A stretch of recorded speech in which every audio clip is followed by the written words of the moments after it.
So I'm here with Kailesh and Lisa Wrightsman talking on Wednesday, about 2 weeks away from the Homeless World Cup, right, Lisa? 10 days. 10 days. Oh my 10 gosh. days. From the greatest week of our lives. Kailesh, can you introduce yourself? What organization are you with, and what role do you play? And give us just like a little background about how you got involved with these guys. Hey, Josh. Great to be with you and with Lisa here today.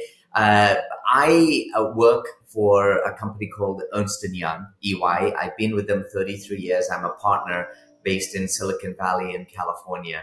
But my other more interesting role is I'm one of the owners of Luton Town Football Club, as you see behind me. We were fortunate enough to get promoted to the Premier League this year, so exciting times ahead. And my brief background is I'm actually a refugee from Uganda.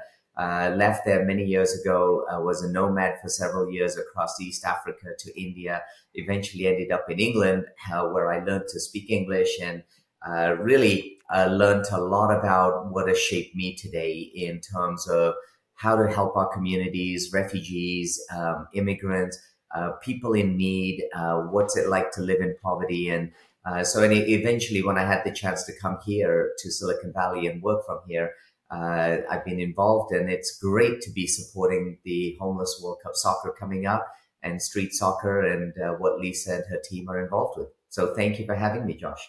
Absolutely. And Lisa, just for anybody who lives under a rock and doesn't know who you are and what you do, can you let them know just who you are and what you do?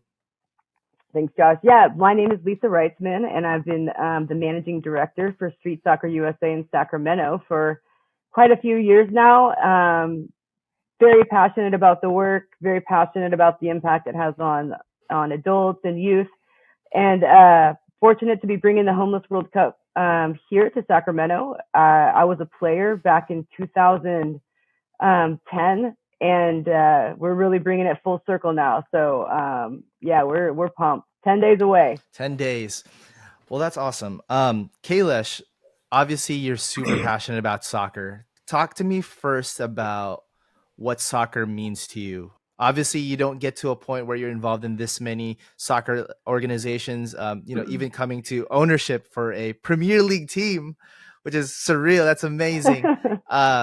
I have many questions to ask you about that, maybe offline, but what does soccer mean to you, maybe on a more fundamental level, like on an emotional level? Do you remember maybe the moment where you're like, this is my sport, this is my thing? Yeah, thank you, Josh. As if my wife was here, she would probably tell you that I'm married to soccer first and her second. I got involved with soccer when I first came to England. And when I started going to school, I was not a very good student. You know, having been a refugee, you kind of end up with this: I don't belong here. I'm not sure what I'm doing here. Why me? Why? I used to have a great life in Uganda, where I grew up in the early days, and what I then found was sports generally, but soccer especially. Or football, as we call it back in England. And I started playing. And what I found was people didn't look at me for my background, my color of the skin. It didn't matter what language I spoke, but I belonged. I was on that field playing with a team. You felt like you were part of a family. And it really changes your DNA. It's one of the very few sports, I feel, in the entire world, of all the sporting things that we do, where it has this common language to bring people together. And it's very exciting. And that's really what got me going into soccer. And just to round things off, besides being involved with Luton Town, I actually have coached boys and girls teams all the way up to age 19. And I actually currently coach a team in the SFSFL League in San Francisco, which I believe is the oldest soccer league in the USA. So I still keep doing that, and I still play myself. Although I'm finding myself, I used to play as a striker and then midfield and then defense. And I think they're moving me slowly back behind the goal as I get older. I feel you. I feel your pain. That's awesome. I never got to play soccer at a high level, but I love what one of my favorite things to do when watching it is just seeing they're always on like the best teams. There always seems to be this like spiritual connection and community between the players that just seems like really indescribable. That there's other sports where that could happen, but just about the nature of the sport, like the way that it's played in its best form, I feel like there's this very like metaphysical thing that happens. Lisa, can you speak to that community building of the sport that is just very, very specific to football, to soccer? And how do you see that, like to what Kailesh was saying, Hmm. changes somebody's DNA and maybe what their relationship is with community? Can you speak about that? Yeah, it's a really good question. I think it's a few different levels. Like I think a lot of people who play the game can tell the difference between like when it's pure versus when it's like manufactured. Mm-hmm. And so there's a little bit of both. So we see teams that are trained, they're technical, they're maybe the top athletes in the world, but it's just technical and it's missing that organic connection that kind of has like the flow of the game. And I think I got really fortunate in that when I started playing, there was no understanding of a higher level for women. It was like we didn't know a World Cup team, we didn't know of a national team, and there was definitely no professionals. So we played because we loved it, and that allowed us to just, we weren't thinking about what we were going to get out of it long term. It was just very pure, and I think that with our teammates, even at that young age, even in high school and college, like we were just willing to do anything for each other. It was not about like, well, this is my responsibility and anything outside of here, that's yours. It was like you just left everything on the field and you had a respect for each other.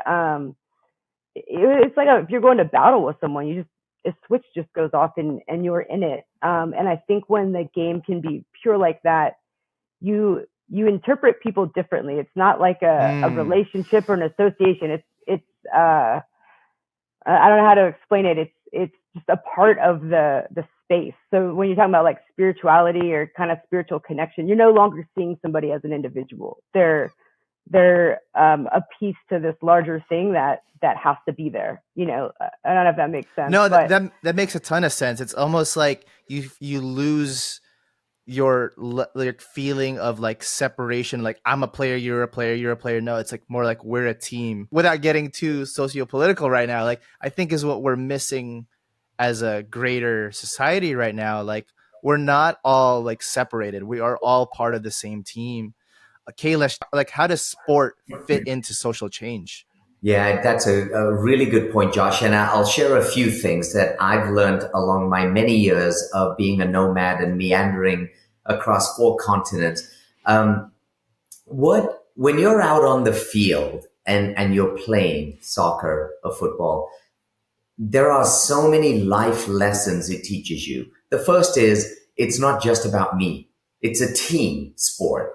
You cannot have one individual that's going to like, oh yeah, this is all about me. And so you learn to understand, have empathy, appreciate, recognize, support others around you. So what happens is when you come out of that soccer field and you're in life, that DNA, that mentality of, okay, I need to look around me. What are my neighbors doing? What's happening in my community? What's happening in the world? And how am I a part of that? I think that was the biggest aha for me. There's a saying out there, Josh, that I use, which is that people don't care what you know until they know you care. And I think playing soccer after being a refugee for many years, that was the first instance I got of that somebody else cares about me. Come on, Kailesh. Yeah, that was a good pass. Come on, Kailesh. You could run a little better. And it was suddenly like, oh, well, hang on. If others care about me, I need to care about them. I need to start caring about others beyond just me. And I just think that it's a real bridge and a glue, playing soccer and things such as what Lisa and her team are doing and others are doing that brings people together through this sport, but to tackle all these societal things, Josh, that you mentioned, because that mindset and DNA is so needed in today's world. It's so interesting. To add to what Kailesh is saying is Tiffany and I have said this often too, is we've learned so much about people on the field. It really brings out true character. And sometimes they don't even know it in themselves. They might think they hate somebody. And I was like, but you keep running back to support them. You never leave that person alone. So you're telling me you hate them, but I know deep down you care. But also you can tell when you play with people, you're like, I don't really want to be friends with them afterwards. There's like selfishness or there's lack of awareness. And then you can play with others where you're just like, I don't know anything about that person, but the way that they play, I know a lot about them. And that's kind of one of my favorite things about the game. All of our staff and a lot of our street soccer players, that's where we play with them a couple of times. And I'm like, I don't know like where you're going to fit, but you're going to be around us for a while. Yeah. One of my other favorite sports is basketball, and a coach for the Golden State Warriors, Steve Kerr, he likes to say, you can tell how somebody lives their life about how they play basketball. And I feel like soccer is a very similar way, is kind of what you're saying, right? Oh yeah. You can almost bring it down to positions. Like you're like a striker, you want a crazy person running striker. They got to be creative and they know they're going to fail. But your defenders are very precise usually, and they don't like to make mistakes, and they're, foundational. But it definitely transfers into careers. People will take on roles that display, like, in their prime, probably what they were on the field. I see you nodding. Imagine this young kid, right? He's just been transplanted from a place he loved and lived and grew up. Now he's a refugee for a few years. And he's suddenly in a place, in a country where nobody looks like him and doesn't speak the language. And you, if you're not careful, you lose hope. You lose confidence, and you lose that kind of imagination and the dreaming to kind of say what's possible. Now, you play soccer, and it doesn't matter who you're playing. You always have hope. You always talk about underdogs, and I'll talk about my team, Luton Town here. I mean, we're the lowest budget. It's just an incredible underdog story of David versus Goliath in the teams we've gone up against and to achieve what we've done. But what happens is when you play sport, whether it's basketball or soccer or anything, it gives you that mentality and DNA of, hey, I can have goals. I can have hope. I can build confidence. And I think people often forget that, because when you step off playing, that's what that mentality and DNA then says, you know what? I should study. I should go and work harder at this. I can, do something in my community. I can take this a little further. And I think those kinds of things you can't measure all the time, but it's unbelievable to the millions of people that play soccer and sport, and what it does to transcend from actually the game itself to life, as you were saying. That's incredible. Kailesh, like kind of like thinking about what you just described, and, being in a place where maybe you can lose confidence because there's nothing to affirm who you are. I remember when I was playing, and we used to play at a reasonably good level, and it didn't matter who the opposition was, how big that barrier, that hill was to kind of try and get a result. The team had a strategy, had goals, had tactics, and we started believing in each other. And I just think that mentality that it doesn't stop there after the game is done, win, lose, or draw. You step off, and suddenly now that stays with you to say, I need to get that chore done. I need to, finish my homework. I need to finish this. Suddenly that builds into your life where, over time, you suddenly feel like, wow, I'm at a much different place I just think that, and I'm a coach at soccer these days more than a player. And that's what we talk about to all my teams. It's the mentality side of things versus even the technical capability on the field. And the importance of what you take from when you played with you outside. That's amazing. Awesome. Yeah. No, it's exactly what we see all the time. That's kind of what I was I think you were describing some things that I felt that maybe I didn't describe this, couldn't quite articulate, but the hope is powerful. And a lot of times for our street soccer players, the hope is the distraction. It's that for a minute they can break that self-talk or the spinning of all the things that they're going to have to do that they don't think they're going to be able to. And just trying to control the ball allows them to have disrupt that. And that disruption, then after practice, they resume and they're like, okay, I can do those things now. People are saying, well, what does homeless World Cup or street soccer or slum soccer, all these things, well, what does it mean? And it's not just a tournament, but when everybody is supporting and there are crowds and people are just there cheering and supporting the players, that mentality of hope and confidence and belief they will take away for the next 365 days and build something of their lives and their future. And so I think when I look at things like this, it's beyond just the event, but it's things they take away that are just unbelievably powerful. We do have the Homeless World Cup in 10 days, and you guys both spoke about hope and instilling confidence and having some sort of like self-belief that something amazing can happen. I think that works on a couple different levels here for me, because watching Tiff and Lisa bring the Homeless World Cup to Sacramento in itself is a testament to that hope and like self-belief and like, oh my gosh, we can do this. We don't even know if it's like what's going on. Like, let's just go. But also for the players themselves, seeing the hope getting instilled in them. Kailesh, I'm curious what your thoughts are first on the first part. What does it mean for Northern California? I know you're in Silicon Valley, but like, what are your thoughts on Northern California making this happen, and for an organization such as Homeless World Cup to like bring attention to the issues in Northern California? Where do you see this event kind of like playing into the growth of the region? Yeah, thank you, Josh. I think this is huge. I think this is huge for California, period, no matter northern or southern. I'll share a couple of reasons why. I think, and I live in the technology world, I just think today people are overwhelmed with so much information, so much data, with so many things coming at them that from all over the world, that sometimes it's hard to pause and say, do I understand an issue? So let's take homelessness here for example. You could take lots of things. Do I spend enough time being inquisitive? Do I spend enough time understanding why we have this issue? Do I spend enough time understanding what's behind it? Right? Not just, the headline news, of which most of the time it could be dramatic and emotional and really not at the heart of it. And I think what the Homeless World Cup will do is allows us to just take a pause.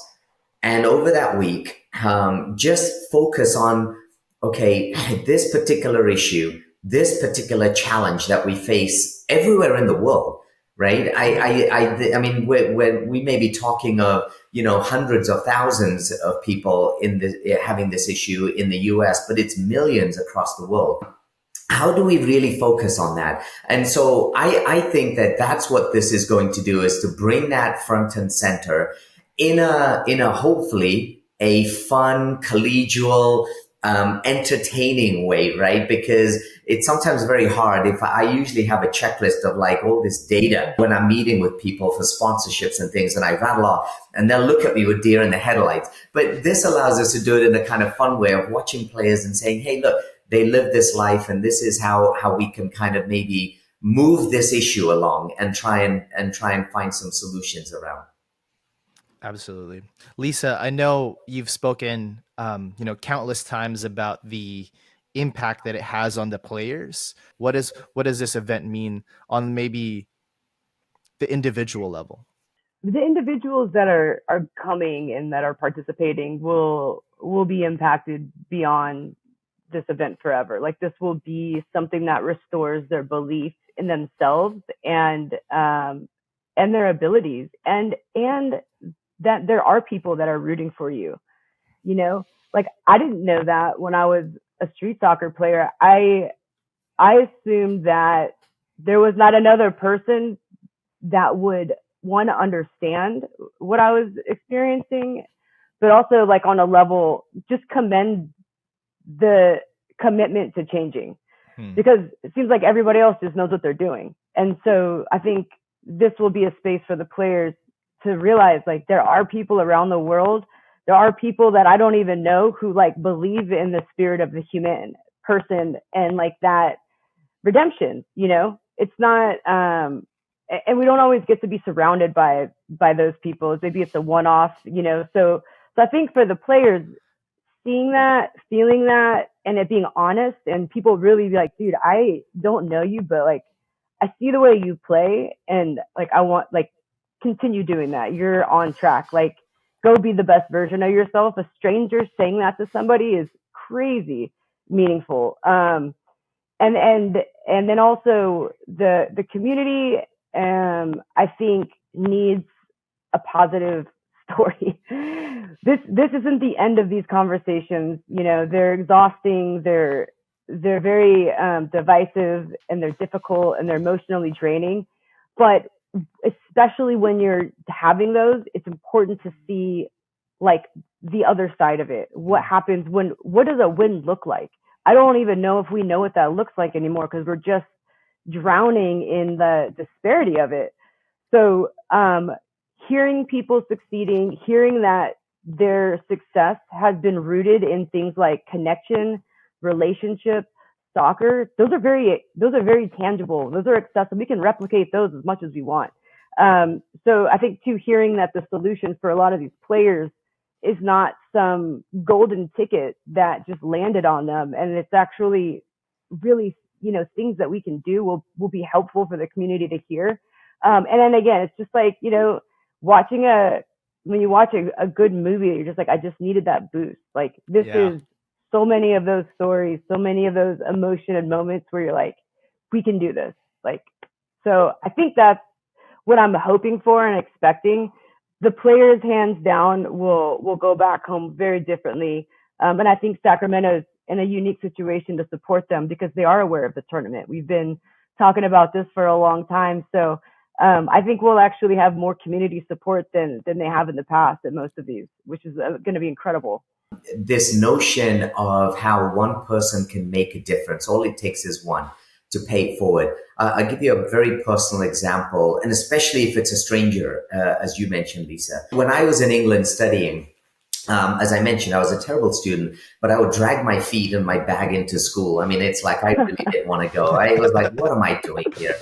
And there was a teacher, Caucasian, bold teacher, ginger beard and mustache. So completely different looking to me, right? I didn't know this person. And every day he would talk to me in my language, just a few words, just to kind of say, come on, Kailesh, you can do this. Have a little smile. Be confident. Every single day. And after like many months of this, it suddenly sunk in that here's a stranger who is not related.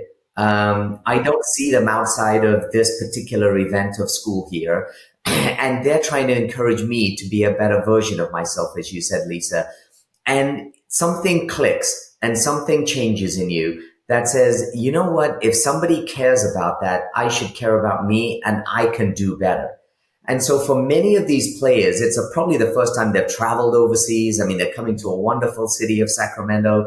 They're going to get to see the sights and all these people that work and live there. And they're going to learn so much from there that when they go back, they're going to do better. That hope, confidence, belief. The other quick story I do want to share with you, Josh, is there's the lens of outside of players and the tournament operators. What about if you're just a participant? You're a spectator. You're just going to show up. What I find in California particularly is many of us are so privileged and honored. We live in a reasonable community. We drive in a reasonably good car, and then we get on the freeways and we go to a reasonably good campus or office site. The visibility of people in need, no matter what it is, whether it's poverty, homelessness, you name it, is invisible. And I think that if you're coming to support, and we're hoping that a lot of people will, you're going to see a glimpse of what's out there outside of your normal commute. and your normal home life. And hopefully it encourages you to engage more in learning and supporting those in need. And I think that's the other side of what an event like this is going to do for us. No, that's incredible. Like to that, I would add is for a spectator is like challenge yourself and commit yourself to seeing a different side of something. Like even if you have seen people on the street, challenge yourself to see the strength in them. And that's what will happen at the tournament. That's what the tournament facilitates. It allows us to see their characteristics in a different environment. What we see on the street is somebody surviving day to day. And while that is not really respected, it's not easy either. But take those same survival skills and now put them on a field, scoring the game winning goal, fighting for a game, whatever. But like what I would ask the Sacramento community is to to just commit to seeing if you can see something different in these people that you have not yet seen, and be open to it. Like if you walk away that tournament and you don't see a different characteristic in a different way, like I would be there's no way. Like but I think it would be good for us too. Oh man, after the first Homeless World Cup, when we started coaching, when I saw people on the street, I was like, dude, that's a soccer player. Like these are all potential soccer players, or they're all potential whatever. But I had to have that experience to like see how those things can actually live in different environments and thrive, and that's hard to imagine until you see it. I remember many, many years ago when I first moved to Silicon Valley, I used to take the train into San Jose where I work, and you get off the train station and it was a 10, 15-minute walk to my office. And every day when you walk there, you might see some homeless people sitting on the side. And this one morning, it was really fascinating. I was walking and there were lots of people, hundreds of passengers just walking by this person. This person didn't have a sign saying, give me money or help. He was just sitting there in a blanket. It was kind of cold. And I stopped, and having been in these difficult, challenging times, it's a little easier for me. But I just knelt down and just kind of said, hey, my name's Kailesh. What's your name? That was it. Just a simple thing. And he looked at me, and it took him a few minutes before he responded. He said, John. And I got chatting with him, and he said, you're the first person that's actually spoken to me in 4 months. Now, just think about that as an audience listening to this. If you do not speak to anybody and nobody speaks to you for 4 months, the challenge that it gives you. And this is what you kind of end up, the people that we're trying to support and give them a lift. Now, the other bookend of this, just 3-4 weeks ago when I was back in England with Luton Town and the championship playoffs, I was in Sunderland. So as you might know, we were playing Sunderland in the playoffs, and the winner went to Wembley for the big final. So I'm up in Sunderland, my first time there, and there's thousands of spectators and fans, or 45,000 people, I think, trying to get into the stadium. So I'm walking from the local pub where we went to meet some fans, and I'm going across to the stadium, and right outside the stadium, there's a homeless person sitting there.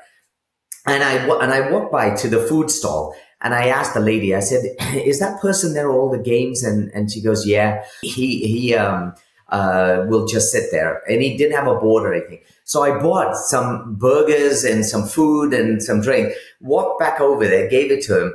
And I have never seen anybody eat a burger as fast as this guy. I mean, the poor guy was so hungry. But then afterwards, I saw the Sunderland fans like cheering me, and I'm thinking, wait, we're competitors on the field. We want to beat you guys on the field. But what I share that story, only it's nothing to do with me and whatever I did. But when people see an act of goodness, it changes them as well, from being rivals and competitors and like, oh, well, I don't like this philosophy, or I don't believe in this policy. It brings us together so much more. So I just think as a listener, and for those coming to the event, you can engage in these good acts of human behavior that allows others to come in as well and do other good things, and it builds on itself. Obviously, you've achieved a lot of success on the EY side, right? And so you're rubbing, shoulders with a lot of like other high performing people and in the corporate world. Where do you see that big brands like EY, big corporations can and or should do better on the civic side and helping out um local organizations like street soccer or homeless world cup and getting involved in the community? Like, where do you see there can be more improvement, or what is the responsibility? What do you see in that? I How can they get involved maybe better? Yeah, Josh, that's a really wonderful. So I'm going to go out on a limb a little bit. I don't think organizations, especially larger organizations or commercial organizations, do anywhere near enough to support our local communities. And I say this because I've had personal experience. So many years ago, I was the office managing partner in our Silicon Valley office. I got to see all these hundreds, thousands of companies and luminaries and people around. And what I used to find is they'd say to me, Josh, that, oh yeah, we are helping people. We're sending things to Africa or to Asia or to South America, and great, wonderful. But then when I'd ask them and I'd say, a half a mile from this wonderful campus that you live on, there's a school that doesn't even have computers. And they'd say, oh, really? I think that with globalization, we do a lot of things that tend to go out, but I think people have lost the knowledge, the inquisitiveness, and the care about just our local community, what's around us.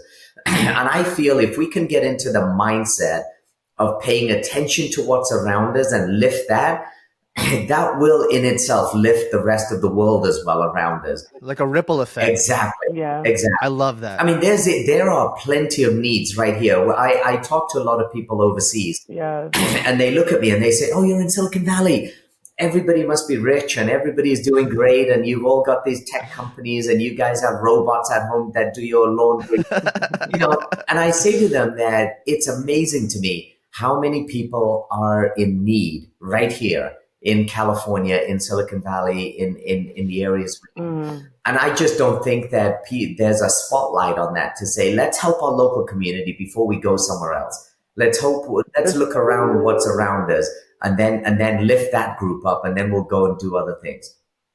That's like on the money. Like that's so on the target. I think about it every day about how there's organizations like Lisa's that are doing such great work every day. And I'm just like, I wonder if all these people in the high rises like see her or and so maybe Lisa, I want to put you up on a bit of a soapbox right now. Like, how can people get better involved, with street soccer, but also just like with local organizations that are doing so much good? Like what's kind of your call to action on that? What's your ask for those?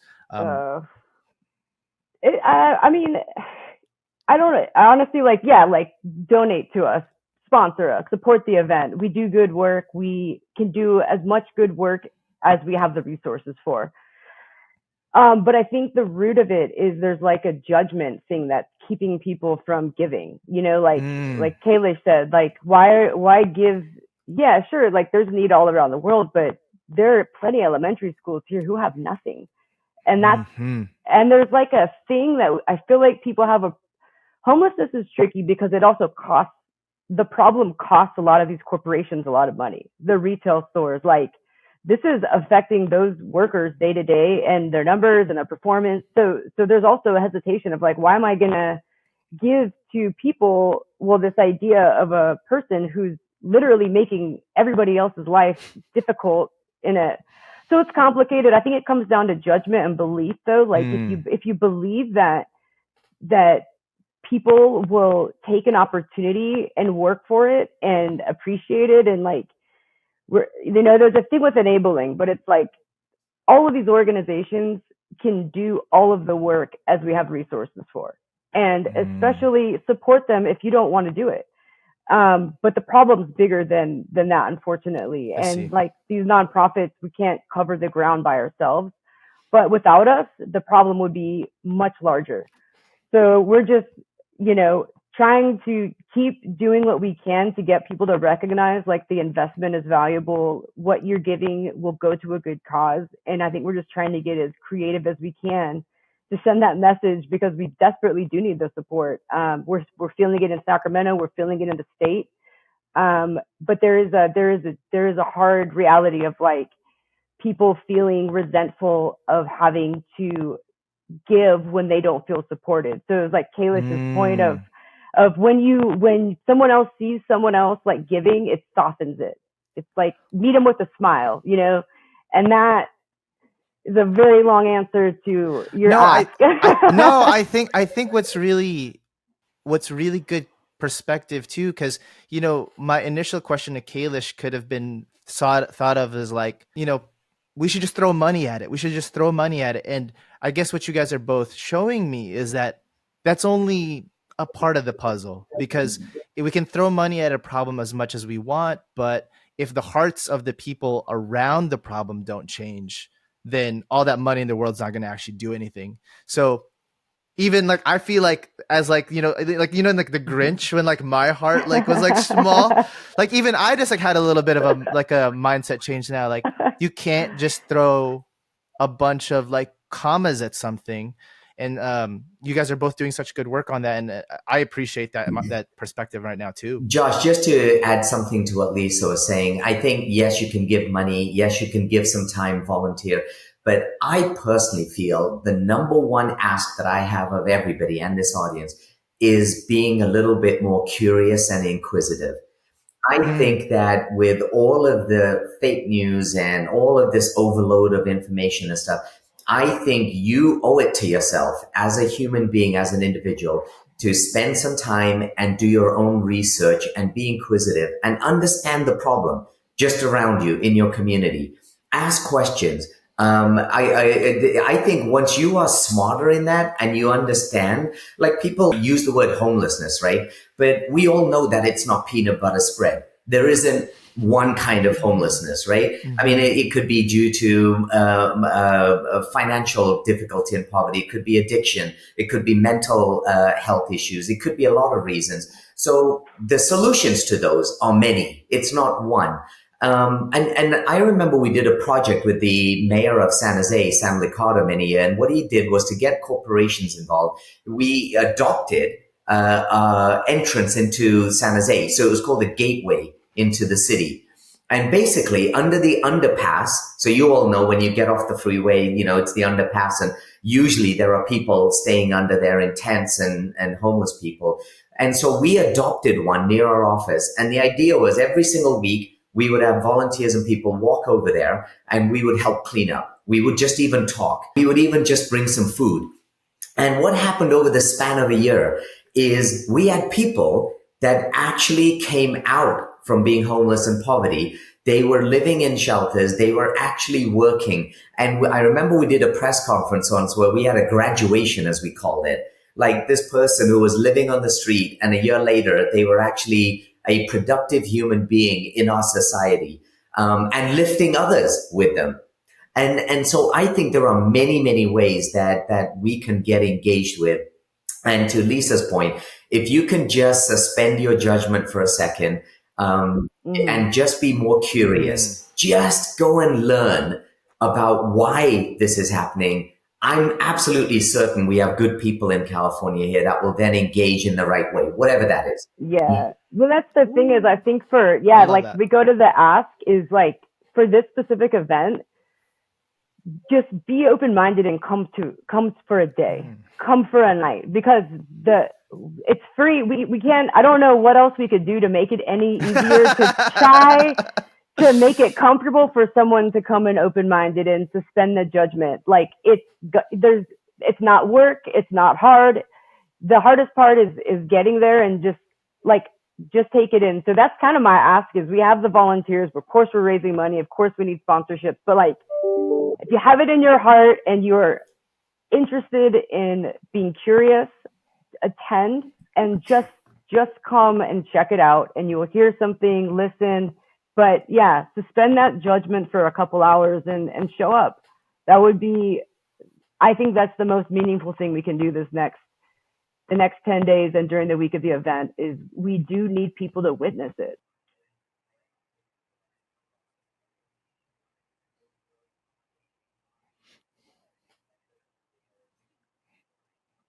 Yes.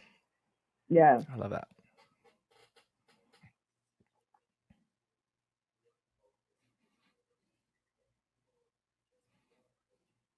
Mm-hmm. I love it.